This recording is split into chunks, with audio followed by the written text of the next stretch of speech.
It was a busy weekend. So my staff and I are closely tracking the responses in Portland, and we're closely tracking the demonstrations over the weekend, and we're in regular contact with law enforcement across the state. So I want to talk a little bit about that.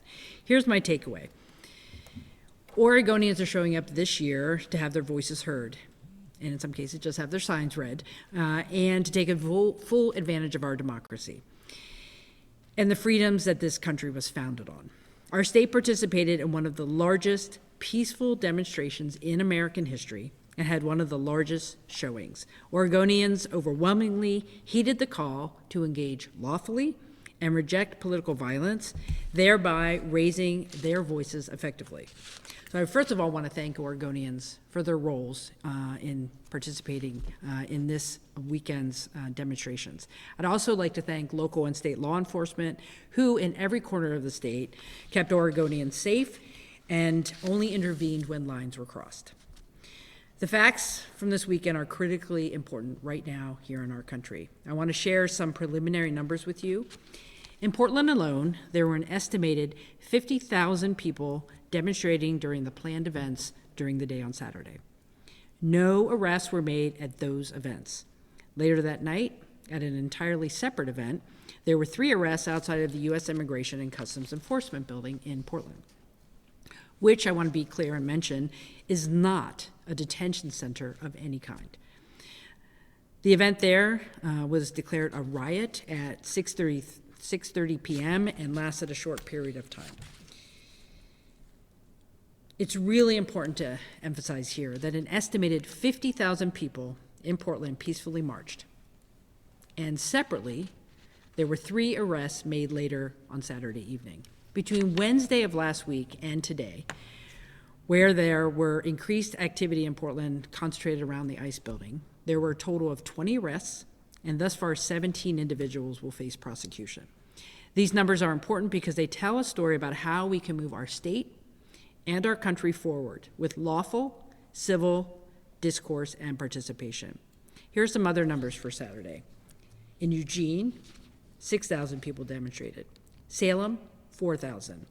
Between 1,000 and 2,000 in Bend, and in Medford, between 3,500 and 4,000 people.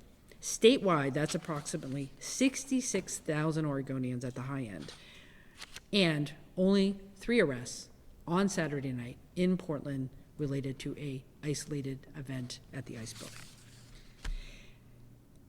We just have to remember what happened on Saturday and the small instance at the ICE facility and how that was handled. So I want to move on to also another event from the weekend, and that's the tragedy in Minnesota on Saturday. This targeted political attack that happened is so incredibly troubling and really is a call to action for all of us to recommit ourselves to peaceful discourse and to reject violence. We are all better than this.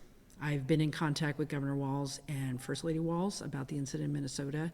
I don't think we can understate the way these murders and gun attacks on the 2 other individuals who are recovering is truly chilling for our country, not only for the state of Minnesota, but the entire country. Electeds across the country serve every single day to serve their communities, and this is so unacceptable. I can't even believe we have to say that. For that to have happened in Minnesota,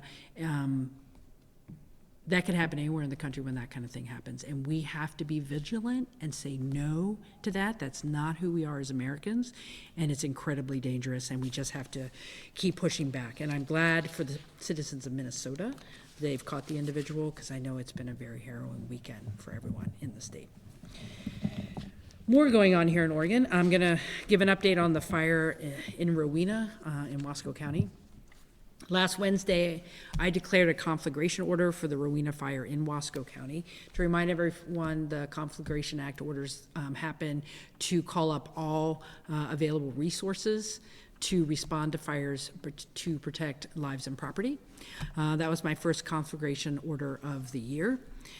The Rowena fire has burned over 3,500 acres, destroyed 56 residential structures, and 91 additional structures, including sheds, barns, and shops. Those 56 homes My understanding is that's more than all of last year. Certainly a huge impact for the residents of Rowena and Roscoe County, and just a real harbinger that we have a difficult fire season ahead of us. As of today, level 1, 2, and 3 evacuations remain in effect under the Wasco County Sheriff's Office direction. The Red Cross shelter remains open at the Dalles Middle School. Over 500 firefighters were deployed to fight against these wind-driven flames. Incident management teams from the State Fire Marshal and the Department of Forestry, alongside local fire departments, worked together to protect communities, homes, critical infrastructure, and natural resources.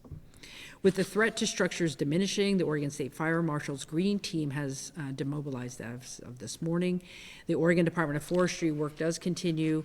There are 2 State Fire Marshal task forces still on the scene and 3 Incident Command personnel who will remain for ongoing structural mitigation. We're really fortunate that we've been able to get this under control, but there's still much work to be done as well, and people are not back in their homes. This is difficult work. As you know, when there's intense heat and smoke, the fire season has only begun. I want to thank our firefighters who fought and are fighting in Rowena. I greatly admire and appreciate their courage and sense of duty, and it does not go unnoticed. As their governor, I want to continue to support them. As we go into the hot and dry summer ahead of us, I urge all Oregonians to be fire conscious, to follow all the directives from their fire departments, because fire season is here. It's early, it's aggressive.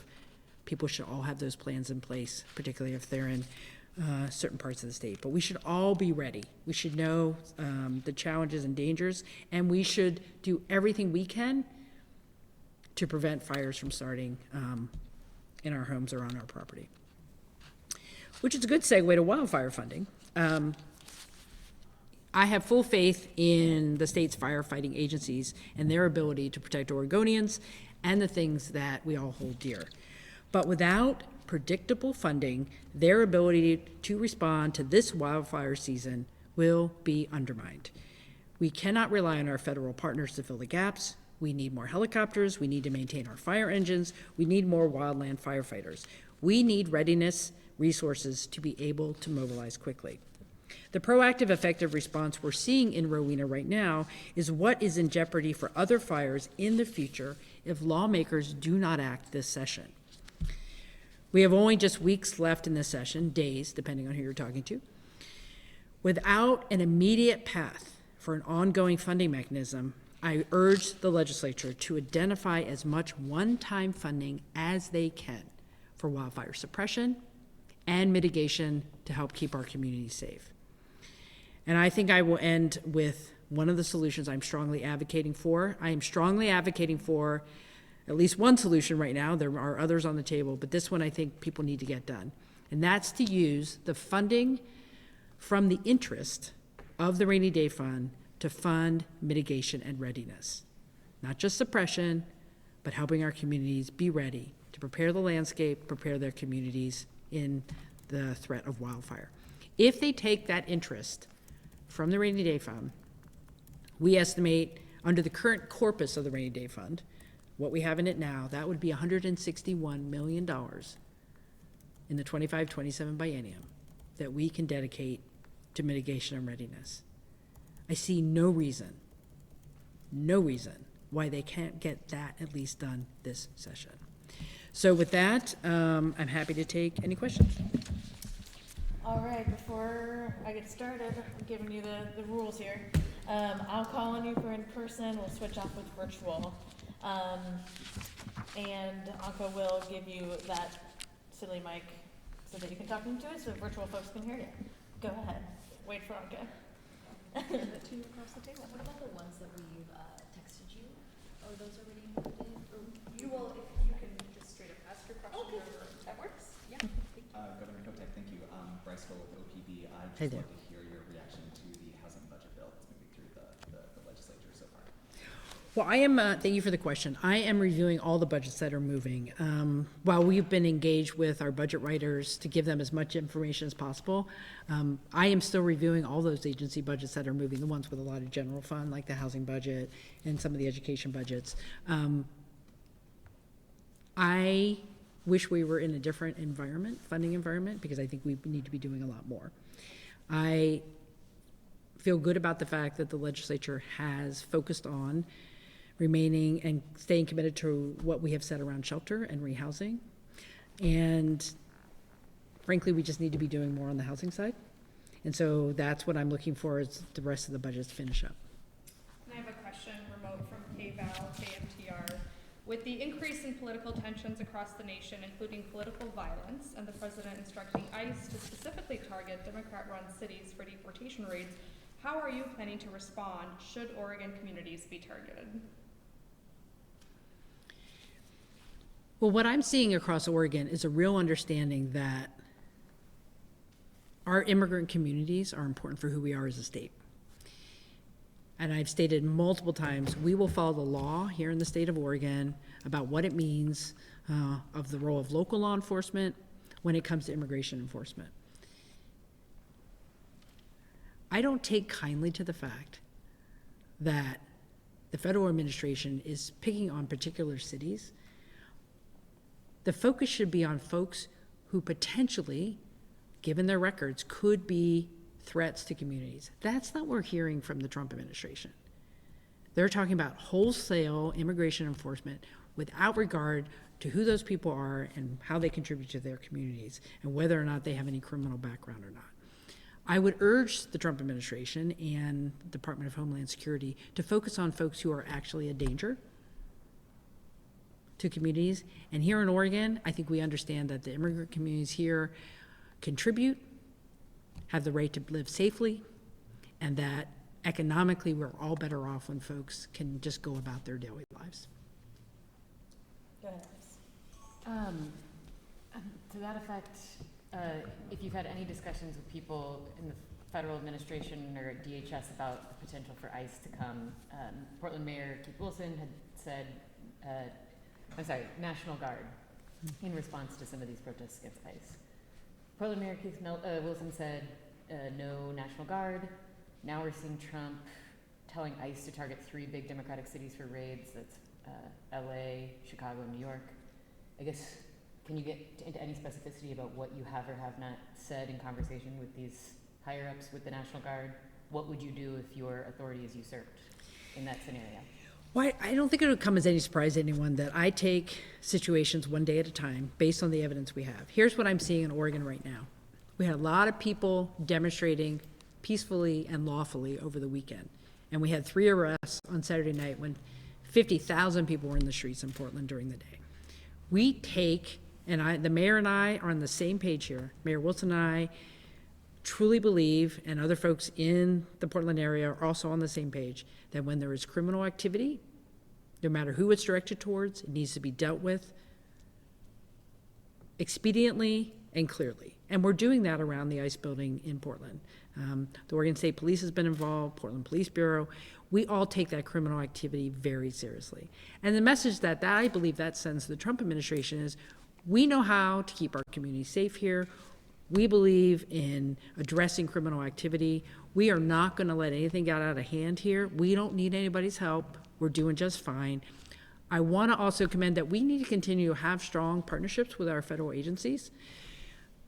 Communication's important. We're over-communicating. We're making sure everybody knows who's got what role. We're just going to do our job, and we're going to make sure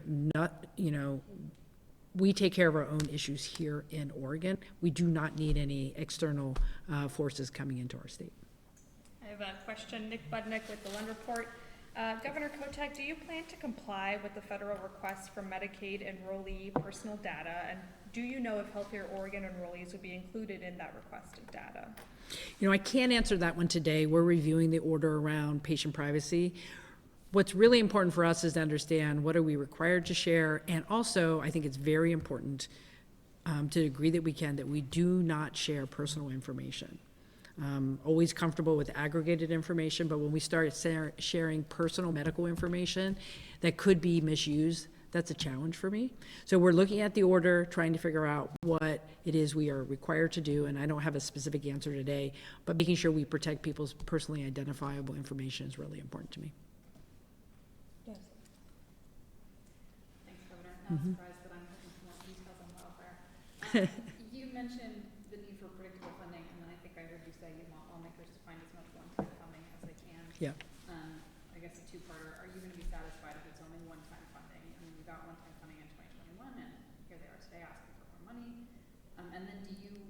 are you hoping for the rainy day interest on a one-time basis or as an ongoing set aside of that interest? Well, I'll be honest, I wish we were at a different spot at this point in session, where we would have identified new ongoing sources of funding, but I'm not gonna wait for the perfect, we need the good right now. And the good is, what are the dollars we can dedicate and identify for the upcoming biennium? So that's the interest on the rainy day fund. I'm hoping for some set aside money for suppression from the budget co-chairs. And so I'm going to take what I can get, and then we're going to keep having the conversation. I was just having a conversation this afternoon. I did a signing with some folks from the Cattlemen's Association. They have the same idea, right? It's like, this isn't the final solution to this problem, but we need to have dollars on the ground dedicated for the biennium so we know what we have. That includes our rangeland protective associations, getting them a little bit of money. Let's do what we can this biennium and then keep working on a long-term funding stream. I wish we had one identified. We're not there this session. I'm not going to cry about it, but I want more money for the biennium so we can have these things addressed, even if it's one time. Well, I think we could go on going for the rainy day fund, the interest, but remember, that can fluctuate over time depending, right now, we don't have any plans to tap the rainy day fund, but that interest number obviously would change if we did. So I don't think that's a great long-term solution, but I think it's a good one for the next meeting. I have a question from Noticias Northwest. Governor, is the Oregon Department of Education directing funds or any resources to help students cope with the deportation of their parents near schools? I think any kind of fear that students are feeling right now about their safety as well as their parents' safety is real, and we're hearing from educators that people are concerned. So we're focusing right now on education to the folks in the school districts. What kind of information can we provide for families? Here's the situation if something does happen.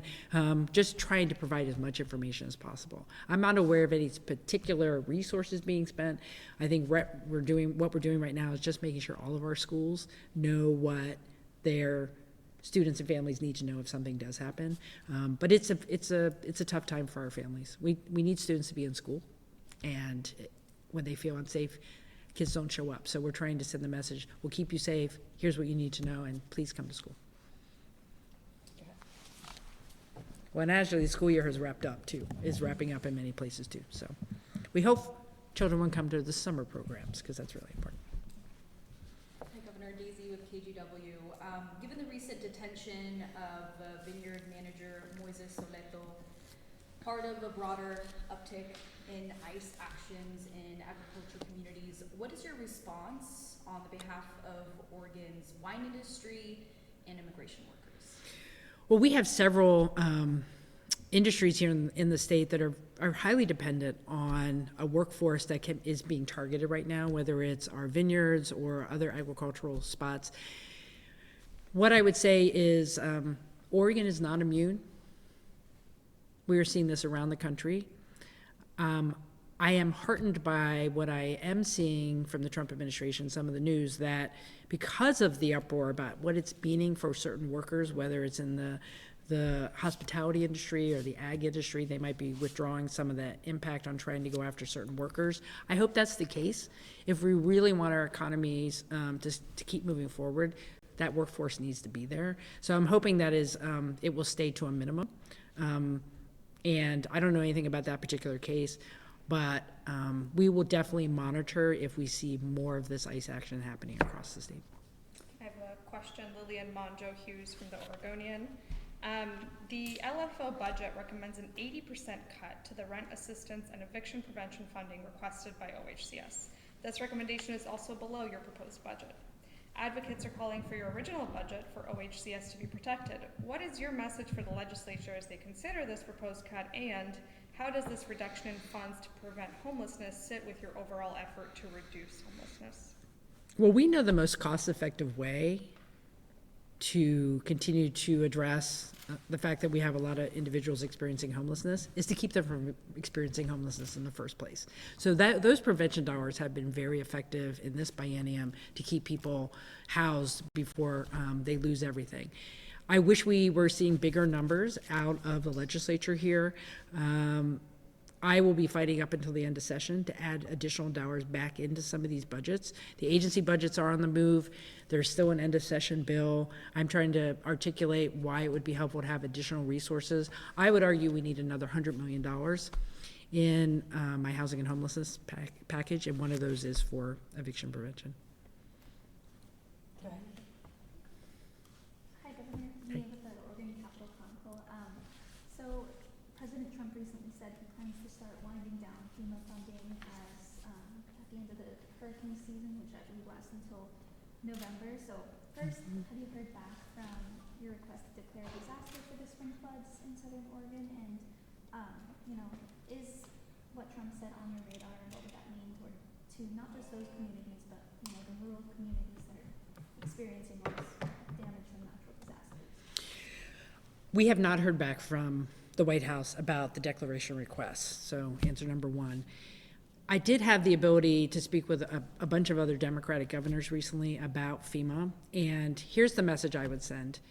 We all understand that FEMA, as a federal program, could probably use some reform. If you're a governor and you're in a state with a disaster, things could probably work a little bit more speedily, and you would like to see some change. That is not the same thing as saying we're going to pull back and not bring any resources into your state. Every governor across this country is saying we do not have state resources to adequately lead our states through recovery after a disaster without FEMA.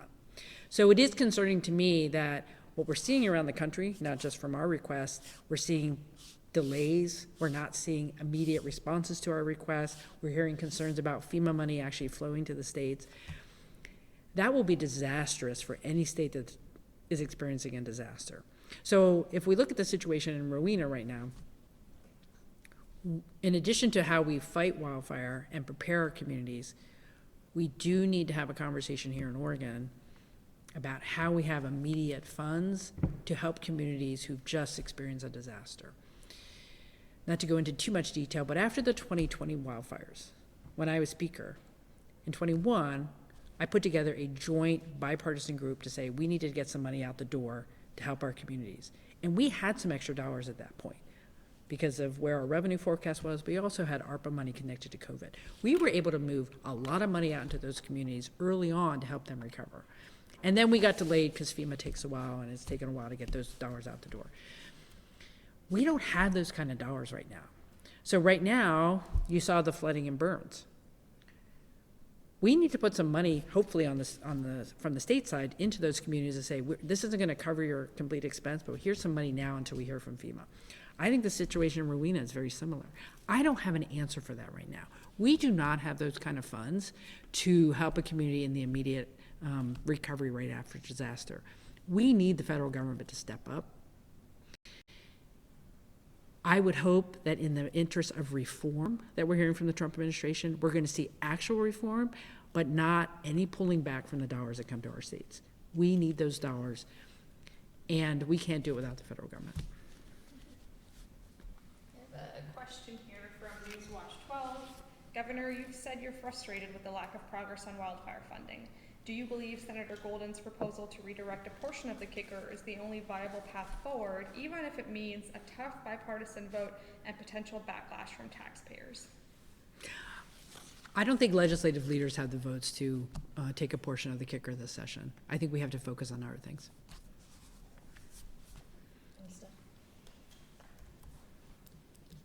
Hi, Governor.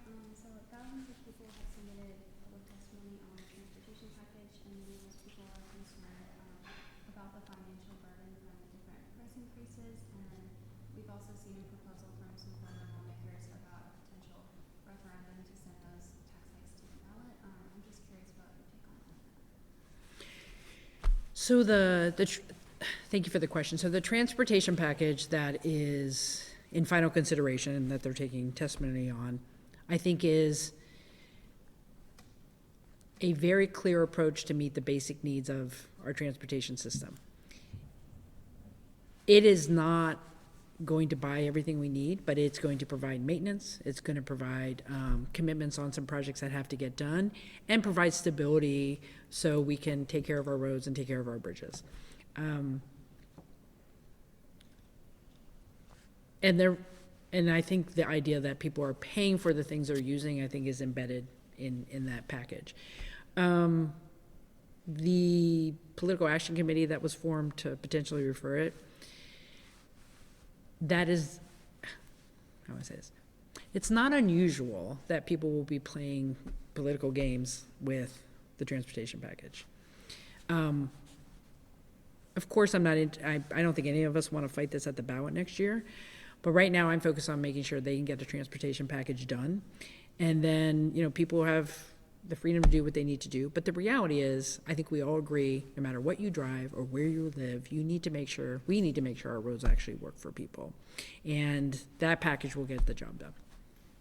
Okay, one more One question. more virtual question here. Lynn Terry from the Lund Report. Governor Kotek, Oregon could lose $1 billion in federal funding under the Republican funding bill. It's not happened, but there's wide agreement that Oregon will face cuts. Where do you see possible cuts being made, and might healthier Oregon be affected? Well, right now we're focused on getting the 2-year budget done, as we've been talking about, and with the resources we have in the state. If that piece of legislation goes through Congress that guts Medicaid, guts the SNAP program, goes after some really core programs for the country, every state in the nation is going to have to make some hard choices. Here, I don't know what those choices will be. I think we will all have to sit down in a bipartisan fashion, if that bill passes, and really look at what we can do differently to meet people's needs.